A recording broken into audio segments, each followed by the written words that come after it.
discuss results that she's had, preliminary results to this point.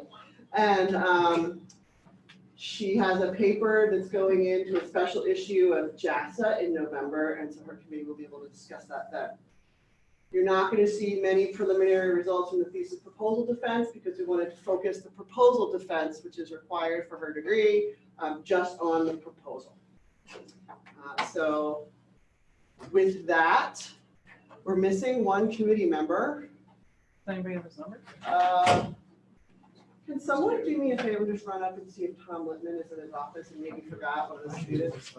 He wasn't just when I came. He wasn't? Oh, And he's one who's always in there. okay, never mind, who wasn't here. Yeah. I do have his number. You want me to call him? Or text him? Sure. Can't hurt. On behalf of Hilary, yeah. I mean, he should be here, so it's not like we will be waiting. I know, I'm like,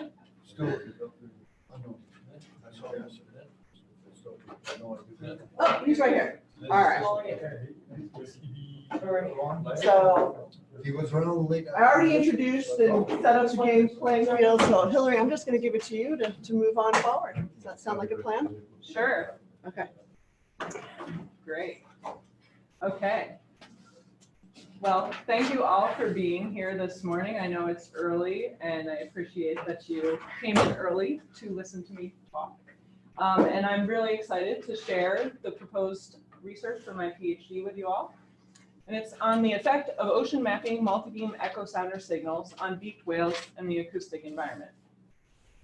So this research topic stems in part from my interest in understanding anthropogenic noises and how they potentially affect marine life, but it also stems in part due to the unique circumstances I found myself in when I came to the University of New Hampshire, and in particular, when I came to the Center for Coastal and Ocean Mapping. So here, there was a team of researchers that were interested in studying deep water multibeam echosounders, and this provided me the opportunity to assess or design a PhD to assess whether ocean mapping multibeam echosounders affect marine life and the marine environment. So in recognizing this PhD proposal is part of a much larger project, and it wouldn't be possible without people in this room, including a number of people here at the Center for Coastal and Ocean Mapping, and as well as other entities across the United States. So just recognize that this PhD work, the work that I'll be talking about today will be the work that I contribute to this much bigger project.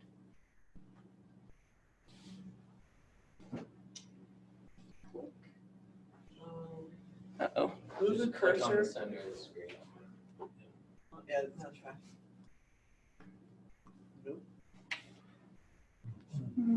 Okay, the laser works. What's that? Did it freeze? Try it. Okay, all right, that was practice.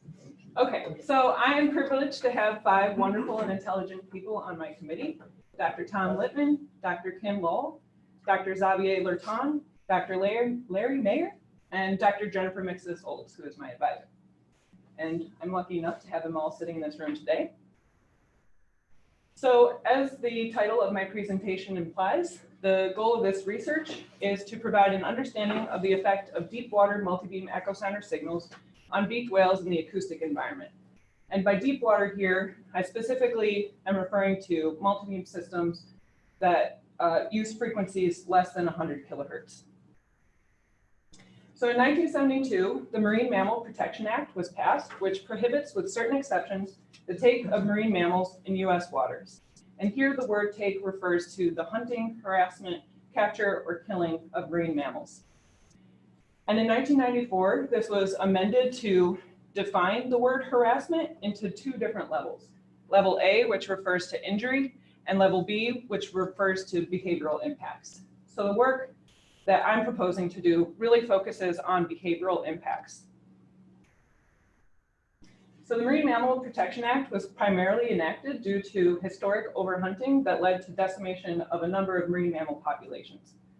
And though this has helped marine mammals, there are still a number of threats to marine mammals today that are mostly anthropogenically induced. This includes everything from ship strikes to net entanglements to anthropogenic noise.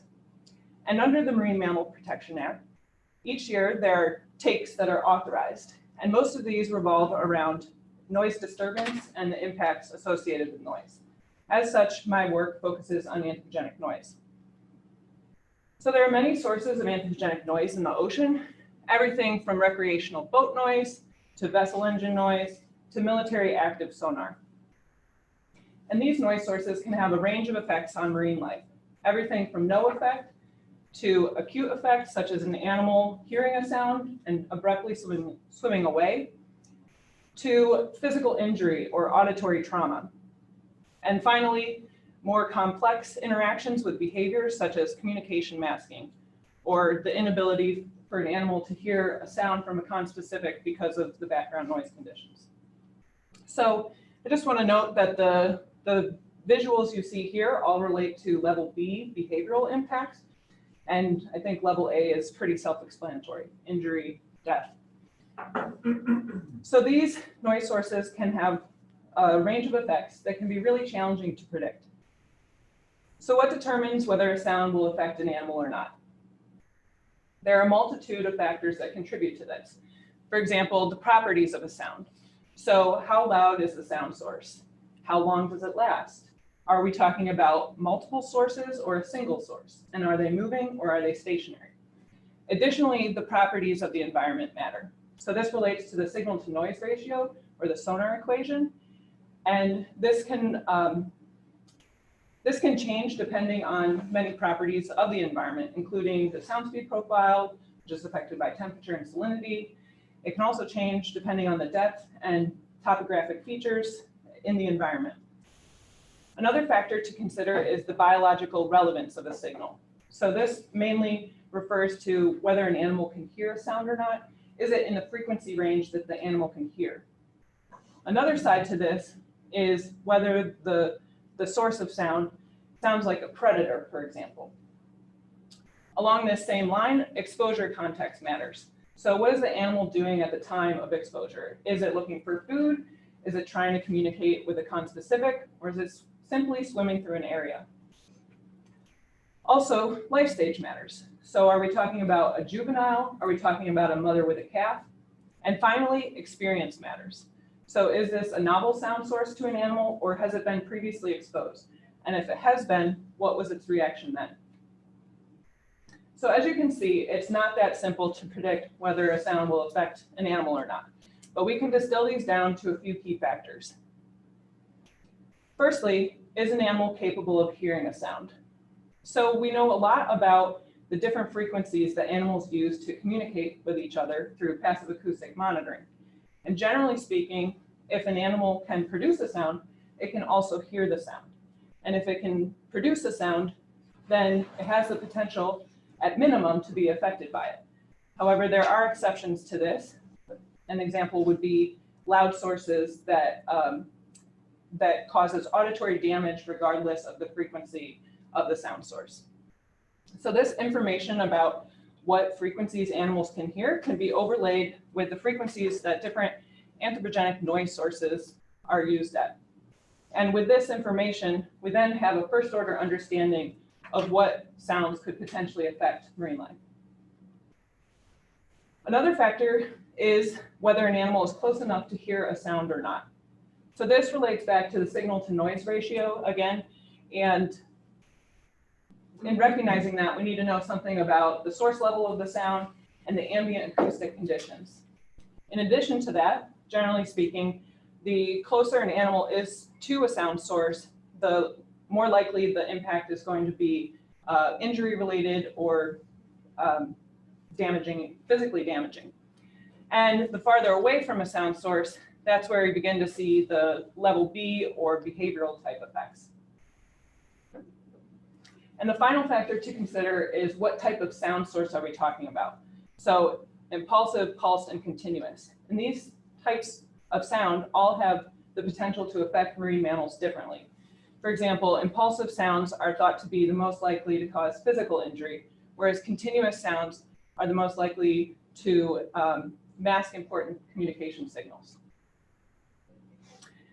But we all know that noise sources don't necessarily fit into these specific categories, and that can be confounding, as well as the addition of background noise and other noise sources that are present in an environment. So based on this information, the scientific community has come up with a number of tools to assess and predict the potential effect of sounds on marine mammals. The first is to categorize marine mammals into functional hearing groups. So this table below shows 8 different marine mammal functional hearing groups. And basically, this table divides marine mammals into groups based on the frequencies that they're best able to hear. So there's 3 different categories of cetaceans, 1 for sirenians, and 2 for pinnipeds based on water and air. And so with this information, the scientific community has created these auditory weighting functions, which are basically filters that can be applied to sound level numbers. And these emphasize the areas where animals are best able to hear and de-emphasize the areas that they're least likely to hear. Another tool that has been recognized in the scientific community is distinguishing anthropogenic noise sources into different noise types. So here we have single pulses, multiple pulses, and non-pulses. And there are several examples for each of these sound types from real-life anthropogenic noise sources. So we'll come back to this later. And finally, there are noise exposure thresholds. And these are really used to define the threshold that below which an animal should not experience auditory damage. And these noise exposure thresholds are divided by those different noise types that we talked about previously. For each of these, there's different metrics that are used to calculate these. And finally, in this table here, I've highlighted high frequency cetaceans and the different thresholds that are applied to those animals. And my work focuses on beaked whales, which fall into this category. So I just want to point out that these thresholds are only based on injury. And there's recognition in the scientific community that this isn't the only type of effect that's important. As we talked about earlier, there's also behavioral effects. And these thresholds do not act as a comprehensive assessment. So the scientific community is now working towards understanding and being able to predict behavioral effects. But as I said earlier, there's many factors that go into that. So now what you're looking at are the current noise exposure regulations. And the first thing that should be obvious to you is that these are not nearly as complicated as the last few slides we went through. So that is in part because trying to define regulation and apply it across multiple industry partners is quite complicated. And we need something generally easy to apply, otherwise it won't happen. In addition to this, a lot of the information that we previously talked about is challenging to just implement into regulations. So there's a lot of work to try to bring these closer together. But I will point out that these metrics are all using a sound pressure level, the RMS sound pressure level, whereas the ones I talked about previously use different metrics. So that's another important discrepancy between regulation and our best available science. So I'm hoping that my research can help inform separating multibeam echosounder signals into different noise types, and also being able to understand where, how these exposure regulations can be modified in the future. So many of you have probably heard about Navy sonar and marine mammal stranding events. So when I say Navy sonar, I'm referring to mid-frequency active sonar, which is generally in the range of 1 to 10 kilohertz. And this makes sense because there have been a number of marine mammal stranding events in relation to Navy sonar. There's a huge list right here. And as such, there's been significant work that has gone into trying to understand why marine mammals strand in response to naval sonar. And most of this work has capitalized on the use of Navy hydrophone ranges, where these Navy exercises take place, as well as where beaked whales live. So one example of a study was conducted in 2011 by McCarthy et al., focusing on beaked whale foraging activity before, during, and after Navy mid-frequency active sonar events. And this took place on the Bahama Navy range. So the figure on the left shows the average number of vocal periods per hour, which is really just a proxy for assessing foraging behavior. And these are graphed across time, so before, during, and after sonar. So before sonar, there's generally 3 to 4 group vocal periods per hour. During sonar, this steadily declines to near 0. And it isn't until about 65 hours later that the group vocal period numbers recover to pre-exposure levels. On the right, we have a spatial analysis of the same data set. So now for each of these figures, we're looking at the Bahama Navy range. The red dots indicate each of the hydrophones on the range, and overlaid on this is the intensity of foraging by beaked whales. So the low intensity of foraging is shown in blue, and high foraging intensity is in red. So looking at the before period, you'll notice that there is widespread use of foraging activity on the range, and significantly more activity happening at the bottom of the range. During sonar exposure, you see no foraging activity in the center of the range, which is where the Navy activities were taking place. And it's really only on the periphery that you see a reduced number of foraging events. After sonar exposure, you see a recovery to the southern part of the range, but the top corner doesn't have any foraging events. And another study that was run concurrently with this actually tagged beaked whales and found that the animals not only stopped foraging and echolocating, they actually left the range. So this is strong evidence that there's reduced foraging during these Navy mid-frequency active sonar exercises. Yet another study on the Hawaii Navy range conducted a similar assessment looking at beaked whale foraging activity before, during, and after Navy training events. But they divided the Navy training events into 2 different phases. Phase A, which did not include mid-frequency active sonar, and Phase B, which did. And the takeaway from this is really that Phase B is the only time period where you see a clear difference in foraging activity on the range. In particular, there's a reduced level of foraging, and the distribution of where that foraging takes place is shifted to the southern part. Again, suggesting that mid-frequency active sonar is what's driving these changes. Could you chart phase A and B again? Phase A did not include mid-frequency. What does phase A mean? Does that mean the time of active sonar?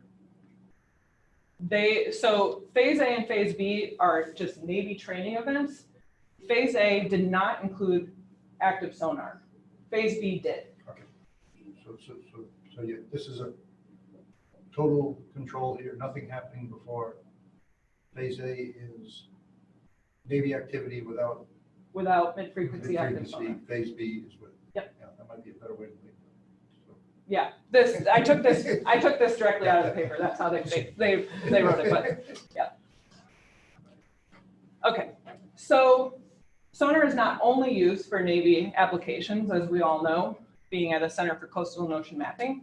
So what about high frequency sonar? And by high frequency here, I now mean anything greater than 10 kilohertz.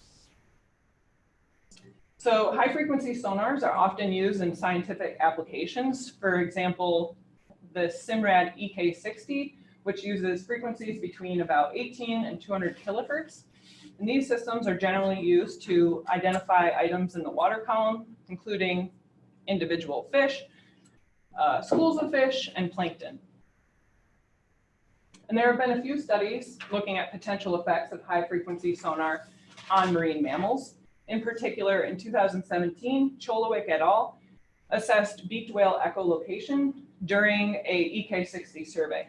And what they found was that the animals pretty much stopped foraging during time periods when the EK60 was active. Another study in 2017 tagged short-fin pilot whales during an EK60 survey and found that the animals increased their heading variance in response to the active system. And what they suggested was that the animals were increasing vigilance in response to the active sonar. Another study looking at foraging activity of beaked whales was conducted in the Bahama Range again, and they found no change in click activity, which is a proxy for foraging behavior. And finally, in 2008, there was a mass stranding event of melon-headed whales off of Madagascar that was correlated in time and space to a 12 kilohertz multibeam mapping survey. And though the investigators of this stranding event could not concretely tie the multibeam survey to the stranding event, they believe that it led to a behavioral change in these animals that ultimately led to their stranding. And so you can see there's a wide array of potential effects of high frequency sonar. So what differentiates these results? So this raises the question, what about multibeam echosounders? So many of the people in this room already have a good idea about what multibeam echosounders are, but I know there's many people watching that don't. So I'm going to describe that for you now. So basically, multibeam echosounders are like other sonar sources, and they transmit sound into the water column. This information then reflects off of some surface or target and comes back to the ship where it can be processed for whatever use. So this, I'm going to show you a short video of one application, which is ocean mapping. So as you can see, there is a transmission of sound vertically below the ship. It's pretty wide across track, generally less than 150 degrees, but very narrow along track, generally less than 10 degrees, and at best about a half a degree. So in addition to this particular geometry, these systems are state-of-the-art, which means they can be operated with different motion compensation in mind to adapt for the different weather conditions, sea states, or the operational needs of a survey. So that's where these sector-specific motion compensation comes into play. But multibeam echosounders are not only used for ocean mapping work, they're also used in search and recovery to find missing airplanes or submarines. And the backscatter data can be used to find fishing habitats. The water column data can be used for environmental monitoring, such as finding plumes coming out of the seafloor. Additionally, these systems can be used in defense or precisely mapping and locating offshore project sites. So as you can see, there's a wide array of uses for these systems. And since they're state-of-the-art, they're going to become more prevalent as the technology becomes cheaper and more affordable. As such, since we're stewards of the ocean and we're mandated by the Marine Mammal Protection Act, it's important to understand the potential effects of these systems on marine life as well as the marine environment. With this information in mind, there are many questions that arise. For example, do multibeam echosounders have a similar effect on beaked whales as Navy sonar? How do multibeam echosounders affect the overall acoustic environment? Are all multibeam echosounders the same? And if not, what differentiates them? If there is a widespread interaction between beaked whales and multibeam echosounders, if there is an interaction, how widespread is it? So again, the goal of this research is to provide an understanding of the effect of deep water multibeam echosounder signals on beaked whales and the acoustic environment. So this goal will be met by completing 4 objectives. The first is to examine the effect of multibeam echosounders on the temporal and spatial foraging behavior of beaked whales. So this objective will be conducted in part to assess whether multibeam echosounders have a similar effect to Navy sonar, because the design of this objective is analogous to those Navy sonar studies that I talked about earlier. But in particular, I'll be focusing on the foraging behavior of beaked whales because this represents a very important behavior to the livelihood of these animals. And I'll be focusing on beaked whales because they've been commonly associated with those naval stranding events, which makes them an ideal species to understand whether the effect of multibeams is similar or not with Navy sonar. The second objective of this work will be to characterize the contribution of multibeam echosounder signals to a local soundscape and the auditory scene of beaked whales. So where objective 1 focuses on a behavioral response, objective 2 really focuses on the environmental consequences of multibeam. And with this information, we can then potentially extrapolate our findings out to what the effects might be on other marine mammals. Objective 3 focuses on characterizing the soundscape contribution of multibeam echosounders in their different operational modes. And the rationale for this objective is really to inform how multibeam echosounders are placed into those noise source categories and how they're regulated. And finally, objective 4 is to evaluate the potential for interplay between multibeam echosounders and beaked whales in the United States exclusive economic zone. And this objective really will provide insight into the magnitude and urgency of this topic. So objective 1, examine the effect of multibeam echosounders on the temporal and spatial foraging behavior of beaked whales.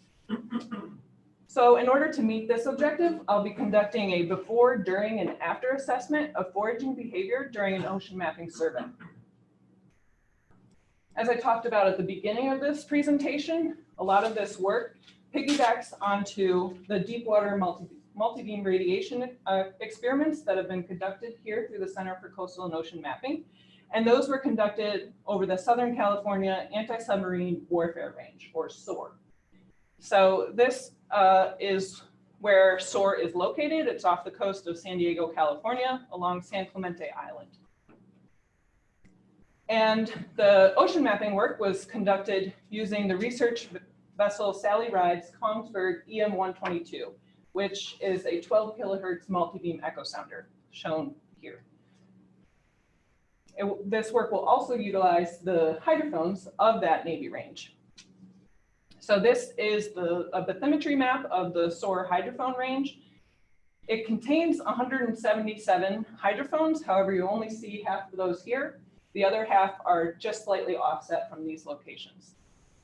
So this hydrophone range represents about an 1,800 square kilometer area. The hydrophones are spaced between 2.5 and 6.5 kilometers apart. They're all bottom-mounted hydrophones, ranging in depth from about 700 meters along San Clemente Island to about 1,800 meters in the deepest part of the range. These hydrophones are all omnidirectional, as you can see from the directivity patterns on the right, and they all have a flat sensitivity response between about 50 hertz and 48 kilohertz, which allows us to not only pick up the multibeam signal, but biological activity in the area as well.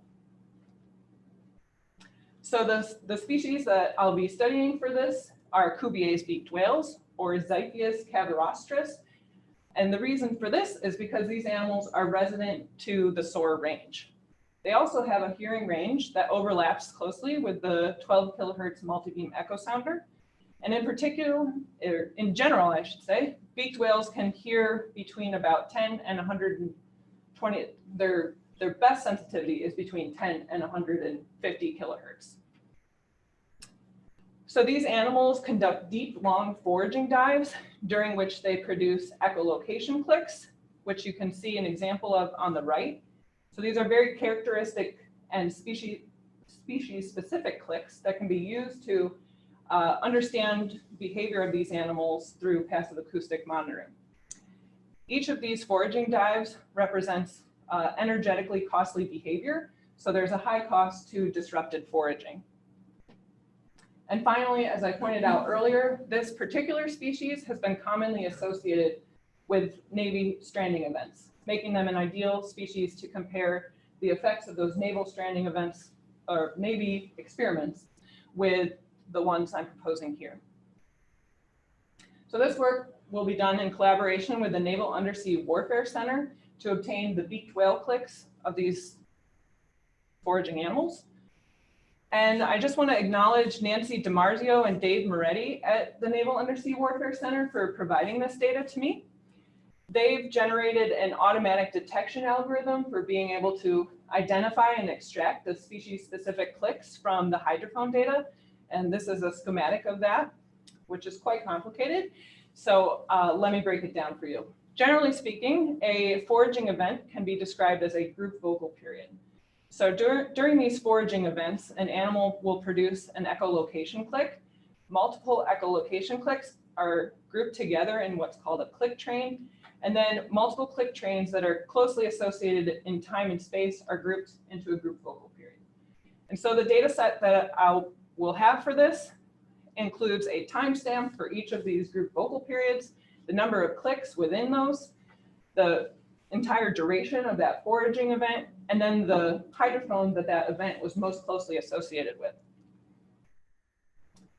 So the first part of this objective will be to assess whether there's a temporal difference in foraging behavior before, during, and after multibeam echosounder activity.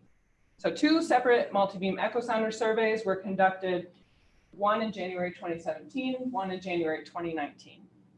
So for each of these studies, there were group vocal period characteristics that are going to be used to assess foraging behavior. So using the group vocal period characteristics as proxies of foraging behavior. And these include everything from the number of group vocal periods per hour, the number of clicks per group vocal period duration, and the click rate. So the first step of this work will be to determine if the 2 years of data can be combined, because if so, that will add statistical rigor to this analysis. And that will be done using t-tests to compare the 2 years. Regardless of the outcome, the group vocal period characteristics will be tested for differences between these 3 time periods using analysis of variance tests. And again, the proposed work I'm describing now is analogous to those naval sonar studies that we talked about earlier, which will allow me to compare the results of my work to theirs. The second part of this objective is to understand whether there's a spatial difference in foraging behavior before, during, and after multibeam sonar activity. So like the naval sonar studies, they used surface plots to spatially assess whether there's differences across the 3 time periods. So I'll be doing this. But in addition to that, I'm also going to conduct a spatial autocorrelation assessment. Basically, I want to know how the animals are using the range with respect to the multibeam sonar activity. So in order to do this, I need to generate a time series of autocorrelation statistics to be able to compare whether the spatial use of the range is changing across time. So the first step of this will be to divide the hydrophone range into a grid. And the grid units will be determined based on our understanding of how far away from the vessel the multibeam signal should propagate and potentially be heard. And based on preliminary work, that's between about 10 and 15 kilometers from the vessel, which equates to 2 to 3 hydrophones away. The next part of this will be to divide the group vocal period detections into those grid units, but also into different time increments, again, to generate this time series. And within each of those grid units, the intensity of foraging will be computed and plugged in. The final step before calculating the spatial autocorrelation statistic is to define a spatial connectivity across the range, or a spatial weighting. And then for each of these time increments, a spatial autocorrelation statistic will be computed. So these autocorrelation statistics will be plotted over time. And there are 2 potential outcomes. The first is that there's no spatial change, in which I expect to see that the autocorrelation statistic remains steady over time. And if there is spatial change on the range, then I expect something more like this blue line that's basically changing across time. Now, if there is a change in spatial use of the range, then I plan to conduct a finer spatial assessment with respect to where the vessel is. And in order to do this, I'll have to change the spatial weightings to reflect where the vessel is during each of those time points. So as an example, if the vessel was in the middle of the range, the grid units closest to it will have the highest weighting, and those farther away will have a lower weighting. Objective 2, characterize the contribution of multibeam echosounder signals to the local soundscape and auditory scene of beaked whales. So what is a soundscape? It's really just the characterization of the ambient sounds in terms of its spatial, temporal, and frequency attributes. And an auditory scene is really just an animal's perception of a soundscape.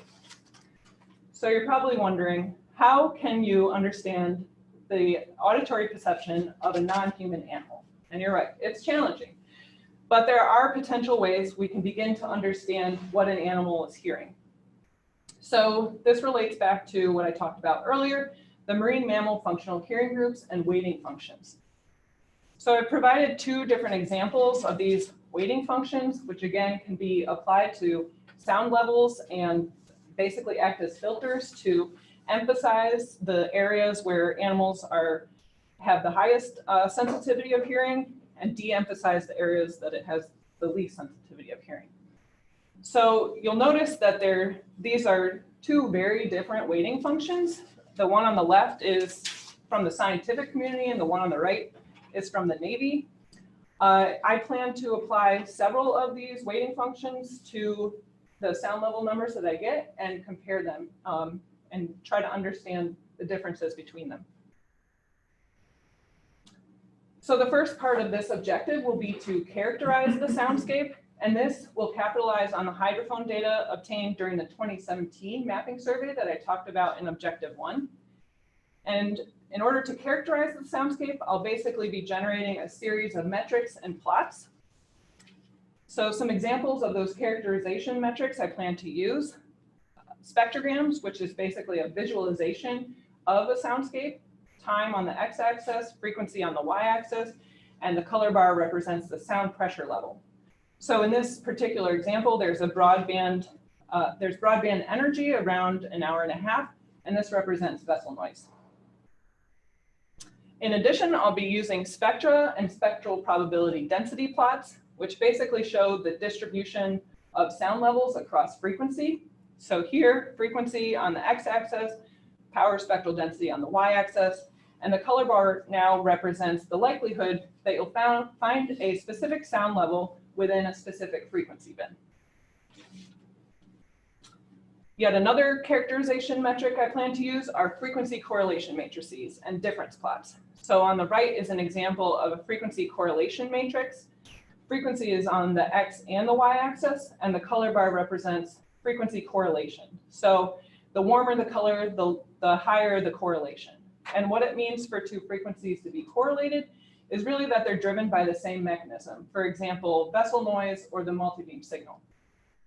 And when paired with spectrograms, these can be really useful for attributing the specific noise source to those frequency correlation differences.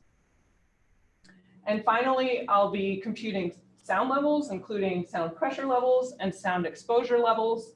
I haven't defined here exactly how I'm going to calculate those. As we talked about earlier, there's RMS, there's different weightings that can be applied. And so that's something that I'll have to look into further. But this is where the auditory scene part comes in, and applying those auditory weighting functions to those sound levels. The second part of this objective will be to compare the soundscape. And I'll be doing this across space and looking at, in particular, a minimum of 9 hydrophones. And I decided 9 hydrophones at minimum should give us a good representation of what's happening throughout the hydrophone range. I've already looked at 3, won't be talking about those, but if you're interested, see me on the side. And I'll also be comparing the soundscape across time. So during that 2017 mapping survey, I've defined 5 different exposure periods with respect to what's happening on the range. A before period, which will act as a baseline and give us an understanding of the ambient environment without the vessel or the multibeam. There will be a control survey, which is a time period when the vessel was on the range, but the multibeam was not on. An EM122 survey, which is when the 12 kilohertz multibeam was mapping on the range. and then a mixed active acoustic period when multiple acoustic sources were in use. And finally, a time period immediately after when all active acoustic sources were off. Objective 3, characterize the soundscape contribution of different operational modes of multibeam echosounders. So we talked about this earlier, defining different anthropogenic noise sources into different sound types. And this is the same table I presented earlier. However, now I'm identifying that depth sounders, which multibeam echosounders fall under, are listed under each of these 3 different sound types. This can be really confounding for trying to apply different sound exposure thresholds. And this makes sense with what we know about multibeam echosounders. They're dynamic systems. They're the state of the art, which means they can be operated with regards to whatever needs to happen, whether there's environmental conditions that need to be considered, or weather, or the quality of the survey. So as an example, for the EM122, these are the different operational parameters and modes that the system can be operated in. On the left is single swath mode, and on the right is dual swath mode. And within each of these 2 modes, there are 5 different depth-related modes. And hopefully you can see, but within each of these different depth modes, there are can be between 4 different sectors to 8 different sectors. And within each of these, there's a specific pulse length and center frequency. So there's a huge array of potential signals that can come out of these systems. So in order to analyze the different operational modes, this work will capitalize on the multibeam echosounder radiation pattern experiments that were conducted through the Center for Coastal and Ocean Mapping in late 2018 and early 2019. In particular, in late 2018, the team here at CCOM went to the Atlantic Undersea Test and Evaluation Center, where they performed these radiation pattern experiments with a Kongsberg EM302, which is at 30 kilohertz deep water multibeam. And then what we've already talked about previously, the Kongsberg EM122, the 12 kilohertz system, which was used on the SOAR range in Southern California. So these experiments all included the deployment of a hydrophone mooring that had 4 JASCO AMAR ultra deep hydrophones. And these systems are all capable, these hydrophones are capable of picking up the full dynamic range of these 2 multibeam echosounders, which is important because the Navy hydrophone ranges weren't able to do that. So there were 3 different operational modes that were tested for each of these systems. The first, deep mode in single swath, the second, deep mode in dual swath, and the third, deep prime mode in single swath. And just like objective 2, this objective will utilize those soundscape metrics that I talked about earlier in order to characterize differences between these multibeam operational modes.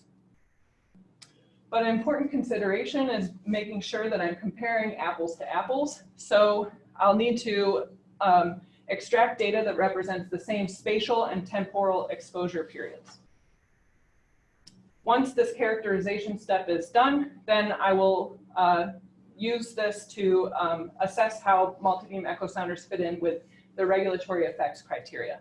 And where possible, I'll assign a sound type to each of those operational modes. The final objective of this work is to evaluate the potential for interplay between multibeam echosounders and beaked whales in the United States exclusive economic zone. So this objective will primarily be an information search and a literature review to try to understand where deep water multibeam echosounders are used in the US exclusive economic zone. And I envision this including information about not only where the systems are used, but how frequently are they used and to what extent. So how long does a survey last and what multibeam systems are used. This information will then be overlaid by information regarding where beaked whales are distributed in this same area, as well as taking into account what ranges, what frequencies these animals are able to hear. And with this information combined, I hope to identify areas for potential interaction One product example that could come out of this is in the figure on the right. You'll see in the warm colors, seismic activity around Ireland, and this is overlaid with cetacean abundance and with the blue dots. And if possible, and if time permits, I will extend this objective to include shallow water multibeam echosounders. So this is now frequencies greater than 100 kilohertz, and include information about marine mammal species that are capable of, or most sensitive to hearing those systems. So what's the timeline for this proposed work? Right now, we're sitting in the middle of October, and as Jen, I think, mentioned, I've just sent out a draft manuscript of the temporal assessment of Objective 1 to my co-authors with hopes of publishing that in the Journal for the Acoustical Society of America in November. And I just found that an essay that I, as well as a few other people in this room, wrote back in July, just came out in the Journal of Ocean Technology on different operational modes of multibeams and how we need to think about that with regards to marine mammals. Once Objective 1 is submitted, I'll then focus on, once the temporal assessment of Objective 1 is submitted, I plan to work on the spatial analysis of that and to prepare that for submission to a journal within the next 6 months. Once I complete that, Objectives 2, 3, and 4 will follow a similar suit where I expect to spend about 6 months working on each of those with a final product of a paper submission. And finally, I hope to defend my dissertation in December of 2021. So this is a complete list of all the references I mentioned in my talk, and I'm happy to share any of these with you if you're interested. And with that, I thank you for your attention this morning, and I welcome any questions, comments, feedback, anything. Thank you.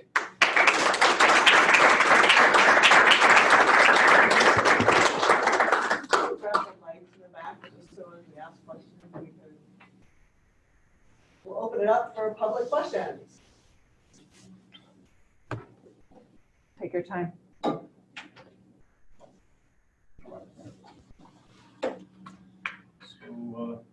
do you think you'll be able to examine the effect of multibeam on these animals, on these mammals, if they were exposed to this noise before, and if they were, it's the first time to be exposed to this kind of noise? So the nice thing about studying these animals on the Navy hydrophone range is that these animals have been studied for a long time period. The Navy knows what's happened on the range generally throughout as long as they've been there, but it's very challenging to say whether these animals have been exposed or not. These, this species is, or this population is resident there, but a given individual might not spend his whole life there. So it's really, it can be challenging to say whether these animals have been exposed or not. My understanding is that there haven't been many multibeam echosounder surveys there other than the work that we've done, but I don't know that for sure, and I'm not sure that we'll ever really be able to obtain that information. I mean, are these animals capable of maneuvering with their frequencies while foraging or something like that? What do you mean? If they were exposed to this kind of noise before, so they might be able to change the frequency of where they communicate with each other, or So, they're not able to do that? I've never read any studies about animals changing the frequency that they echolocate at.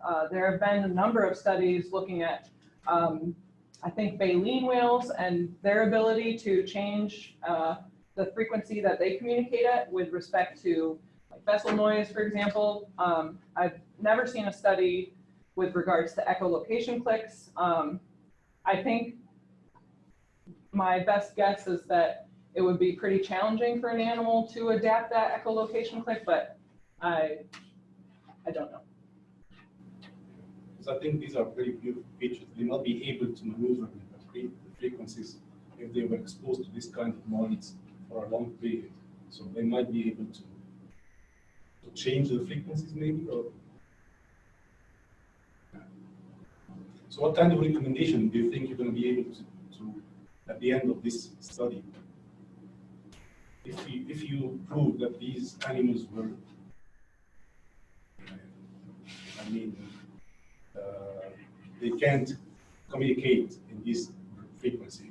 So the behavior that I'm looking at is really not a communication signal. It's auto communication. It's communication with the animal itself. So they echolocate to find food. It's not a communication signal. So that's sort of a big difference between a communication signal. I mean, there is the potential that an echolocation signal can be masked by noise. But yeah, it's sort of a different question than the communication side.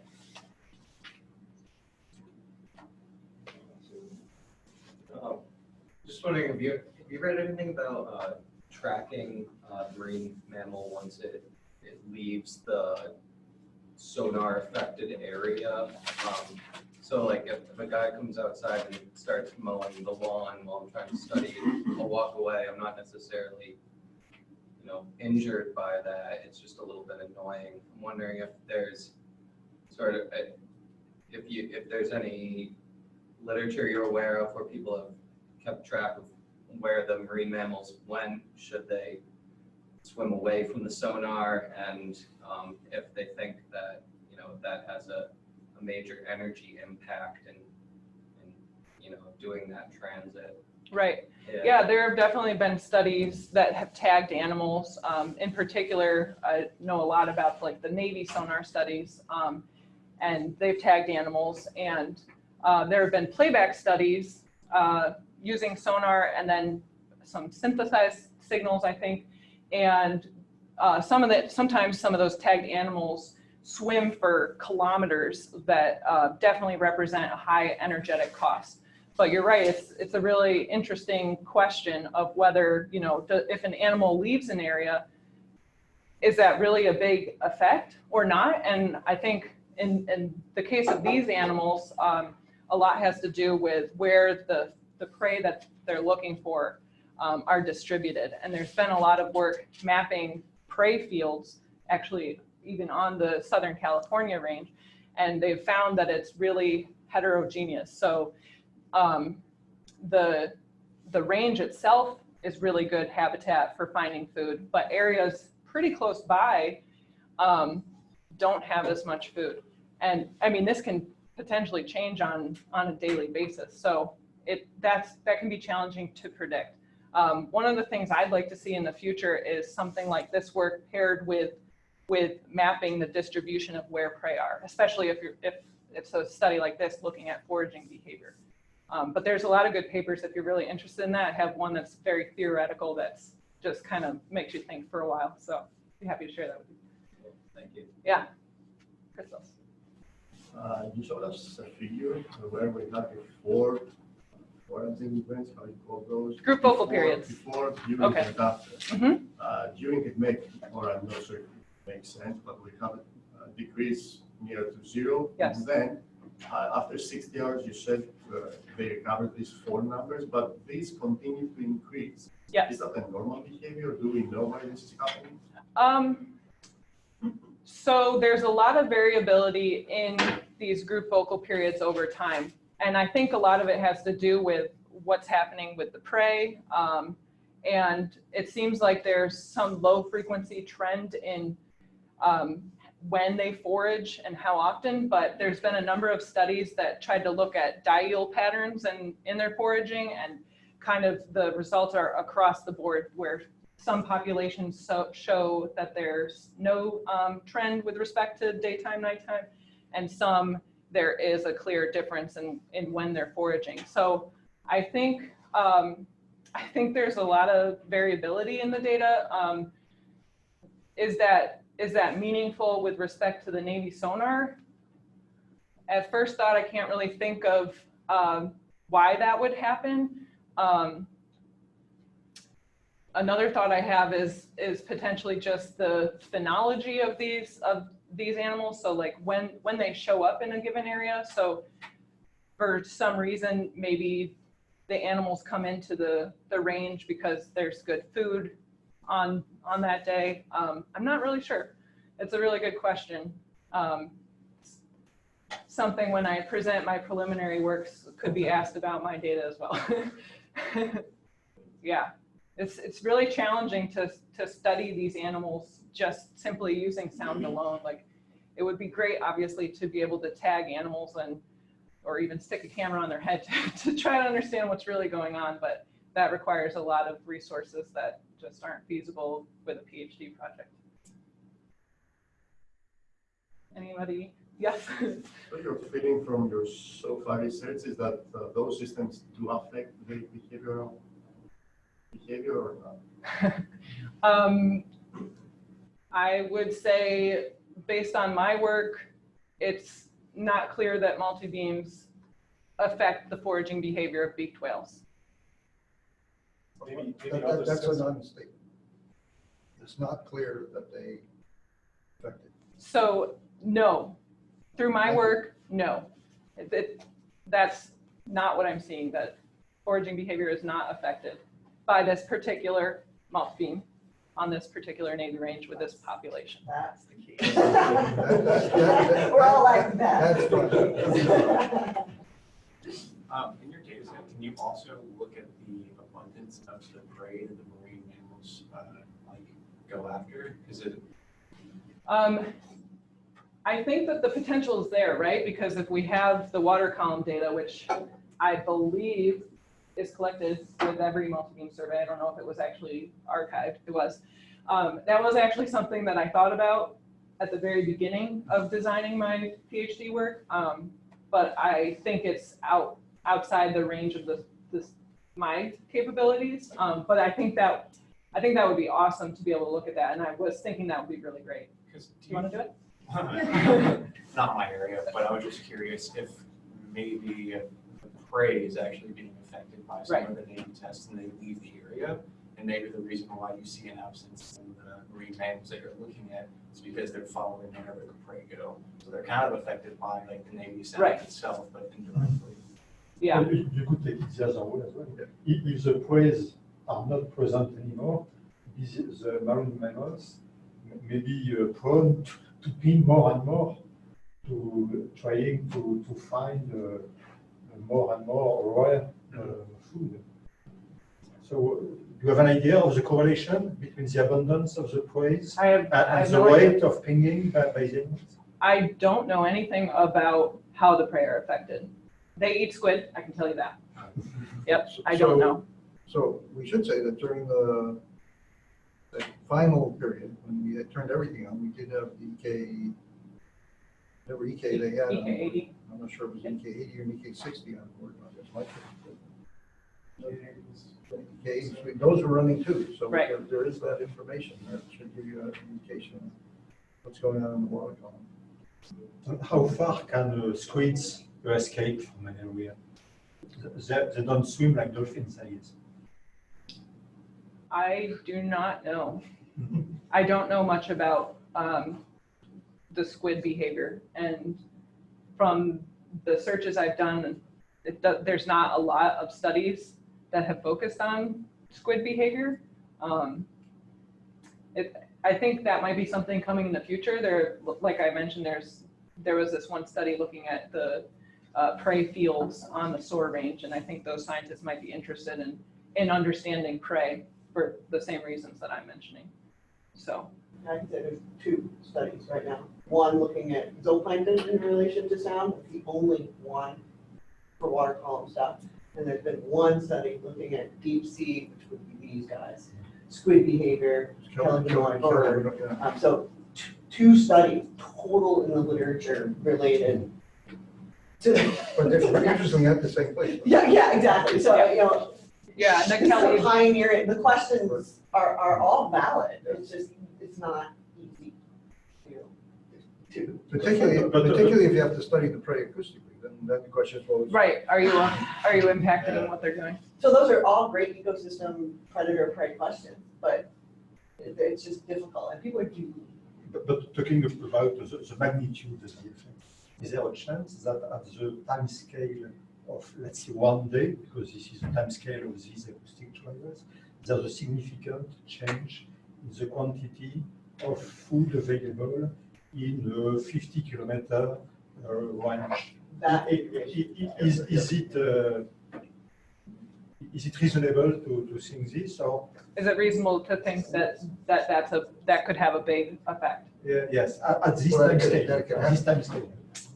Can a prey field move 50 kilometers in a day? Oh, that I would think no. Yes. I would think the squid could not move that distance. That- But whether- This was my question. That was the Yeah, question. okay, yeah. Sorry, But you're also. I thought you meant the effect, like the energetic cost to animals if they aren't foraging for a complete day. You can also think of moving vertically. Yes, yes. They can cover At the scale of hours. Yes. great distances vertically, so I have to really think about horizontal versus. Yeah, I think if they move vertically, the beaked whales. Right, Yeah, follow that because they dive procedure. very deep. But I'm just saying, it gives you an idea of what they can do by looking at their vertical migration, possible. Does anybody else have any questions? We've pretty much hit our hour. What about lower frequency sensors? Do you think it's going to have more effect on these creatures? Just like boomers, air guns, water guns, stuff like that? Sure, I mean, those all have the potential to cause injury if an animal's close by.